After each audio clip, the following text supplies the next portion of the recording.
Mahilig ka pala mag-drawing. Sir, kayo po pala. Tatawagin ko lang po si Ma'am Marla. Hindi na, wag na. Patingin naman lang din ang drawing mo. Ho? Sige na, patingin na.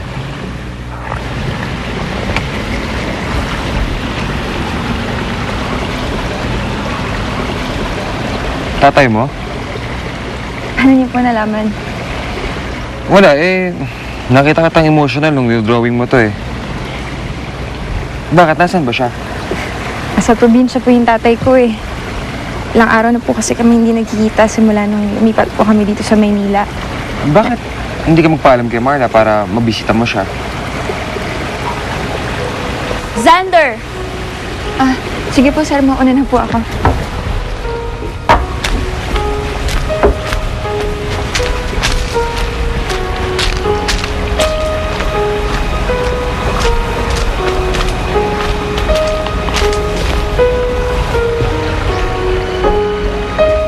So, how was it? Mahirap tong pinapagawa mo sa akin. It won't work. Of course it will work. Nasa loob ang kulo ng babae niya. Makikita mo.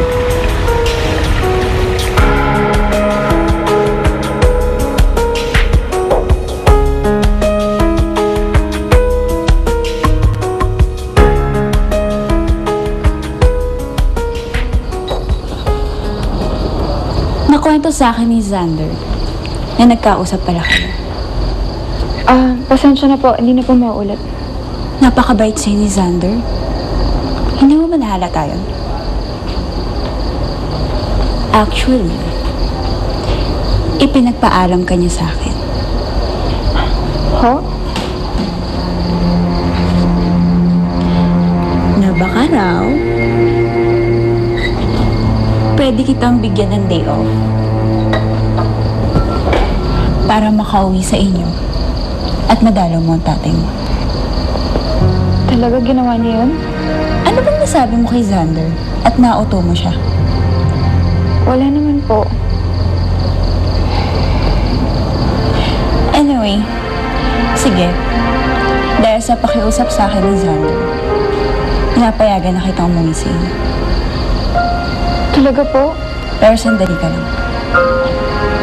Gusto ko bumalik ka kaagad after a day. Opo. Maraming salamat, Ma'am Marla. Malaking bagay po ito sa akin.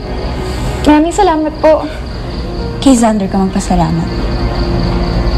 Dahil siya ang nag-convince sa akin na maging maluwag sa'yo.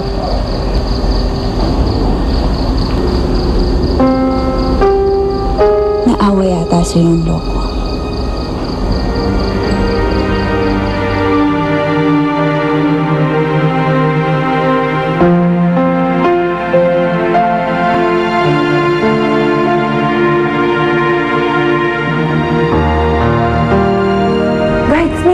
Bridesmaid.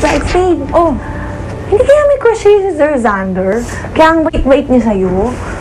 Imagine mo pinagpaalam ka pa niya kay Ma'am Marlala. Ano ka ba? Naawa lang sa akin si Sir Xander.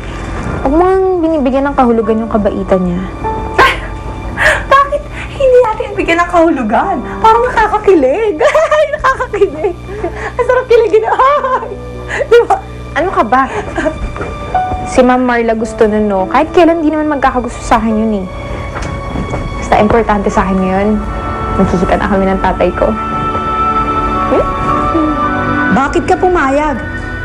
Ano bang pumasok sa kokote mo at nagpaloko ka sa Rosella na yon? Ma, easy ka lang. Hayaan mo muna natin si Rosellang sumaya. For now. Para mas masakit pag bumaksak siya. And I tell you, Ma, matutuwa ka sa magiging resulta ng scheme ko. Cheers! Cheers!